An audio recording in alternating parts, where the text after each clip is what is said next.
द्रौपदी भारत की वह प्रथम महिला है जिसके 5 पति थे, या वह 5 पुरुषों के साथ रमण करती थी। लेकिन सबसे बड़ा सवाल यह कि क्या आज के लोग यह समझते हैं कि द्रौपदी ने विवाह तो सिर्फ अर्जुन से ही किया था, तो क्या उसका रिश्ता सभी के साथ नहीं था? वीडियो पसंद आए तो हमारे चैनल को सब्सक्राइब करें। पांडवों को 12 वर्ष का वनवास और 1 वर्ष का अज्ञातवास मिला था।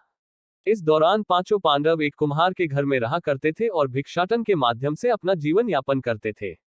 ऐसे में भिक्षाटन के दौरान उन्हें द्रौपदी के स्वयंवर की सूचना मिली। एक यंत्र में बड़ी सी मछली घूम रही थी। उसकी आंख में तीर मारना था और वह भी तैलपात्र में उसकी परछाई देखकर। यह भी कि एक नहीं, पूरे 5 तीर मारना थे। अर्जुन ने यह प्रतियोगिता जीत ली। तब जरासंध, शल्य, शिशुपाल तथा दुर्योधन, दुशासन आदि कौरव भी उपस्थित थे। उस दौरान बहुत विवाद हुआ क्योंकि पांचों पांडव ब्राह्मण वेश धारण कर पहुंचे थे। लेकिन श्री कृष्ण के दखल से आखिर द्रौपदी का विवाह हो गया। पांचों पांडवों से उसका विवाह कैसे हुआ या पांचों पांडवों की वो पत्नी कैसे बन गई, यह बहुत लंबा किस्सा है। कहते हैं कि द्रौपदी अपने पिछले जन्म में बहुत सुंदर युवती थी। सर्वगुण संपन्न होने के कारण उसे योग्य वर नहीं मिल रहा था, इसलिए उसने भगवान शंकर की तपस्या की और तब शंकर जी प्रकट हुए। उस समय द्रौपदी ने हड़बड़ाहट में 5 बार वर मांगे, इसलिए उसे शिव जी के वरदान के कारण इस जन्म में 5 पति प्राप्त हुए। जब भगवान शिव ने द्रौपदी को 5 पति प्राप्त होने का वरदान दिया था, तब वह भी ये जानते थे कि उसे अपने 5 पतियों के साथ पत्नी धर्म निभाने में समस्या होगी, इसीलिए उन्होंने द्रौपदी को ये वरदान भी दिया कि वह प्रतिदिन कन्या भाव यानी कौमार्य को प्राप्त कर लेगी। इसलिए द्रौपदी अपने 5 पतियों को कन्या भाव में ही प्राप्त हुई थी। हालांकि कहा जाता है कि संतान को जन्म देने के लिए भगवान श्री कृष्ण ने उसे ये सुझाव दिया कि हर साल वह पांडवों में से किसी एक के साथ ही समय व्यतीत करे। साथ ही जिस समय वह अपने कक्ष में किसी एक पांडव के साथ हो तो उनके कक्ष में कोई और पांडव प्रवेश न करे। यदि कोई पांडव ऐसा गलती से भी कर लेता है तो उसे 1 वर्ष का देश निकाला भुगतना होगा। माना जाता है कि द्रौपदी, जो 5 पांडवों की पत्नी थी, 1-1 साल के समय अंतराल के लिए हर पांडव के साथ रहती थी। उस समय किसी दूसरे पांडव को द्रौपदी के आवास में घुसने की अनुमति नहीं थी।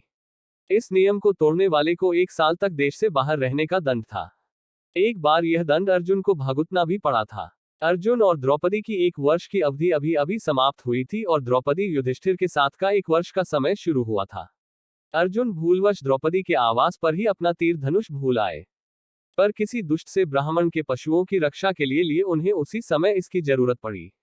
अतः क्षत्रिय धर्म का पालन करने के लिए तीर धनुष लेने के लिए नियम तोड़ते हुए वह द्रौपदी के निवास में घुस गए। उस दौरान द्रौपदी युधिष्ठिर साथ में थे। बाद में इसके दंडस्वरूप अर्जुन 1 साल के लिए राज्य से बाहर चले गए।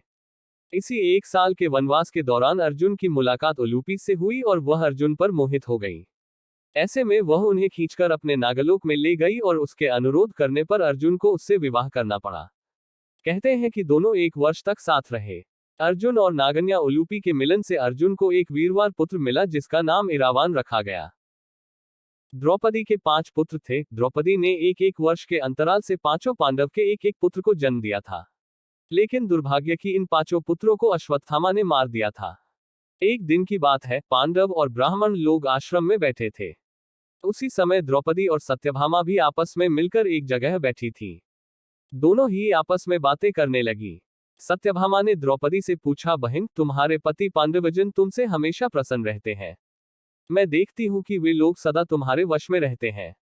तुम मुझे भी ऐसा कुछ बताओ कि मेरे श्याम सुंदर भी मेरे वश में रहें। तब द्रौपदी बोली, सत्यभामा, ये तुम मुझसे कैसी दुराचारिणी स्त्रियों के बारे में पूछ रही हो? जब पति को यह मालूम हो तो वह अपनी पत्नी के वश में नहीं हो सकता। तब सत्यभामा ने कहा, तो आप बताएं कि आप पांडवों के साथ कैसा आचरण करती हैं? उचित प्रश्न जानकर तब द्रौपदी बोली, सुनो, मैं अहंकार और काम क्रोध को छोड़कर बड़ी ही सावधानी से सब पांडवों की स्त्रियों सहित सेवा करती हूँ। मैं ईर्ष्या से दूर रहती हूँ। मन को काबू में रखकर कटु भाषण से दूर रहती हूँ। किसी के भी समक्ष असभ्यता से खड़ी नहीं होती हूँ। बुरी बातें नहीं करती हूँ और बुरी जगह पर नहीं बैठती। पति के अभिप्राय को पूर्ण संकेत समझकर अनुसरण करती हूँ। देवता, मनुष्य, सजा धजा या रूपवान कैसा ही पुरुष हो, मेरा मन पांडवों के सिवाय कहीं नहीं जाता। उनके स्नान किए बिना मैं स्नान नहीं करती। उनके बैठे बिना स्वयं नहीं बैठती। जब जब मेरे पति घर में आते हैं, मैं घर साफ रखती हूँ। समय पर भोजन कराती हूँ। सदा सावधान रहती हूँ। घर में गुप्त रूप से अनाज हमेशा रखती हूँ। मैं दरवाजे के बाहर जाकर खड़ी नहीं होती हूँ। पतिदेव के बिना अकेले रहना मुझे पसंद नहीं। साथ ही सास ने मुझे जो धर्म बताए हैं, मैं सभी का पालन करती हूँ। सदा धर्म की शरण में रहती हूँ।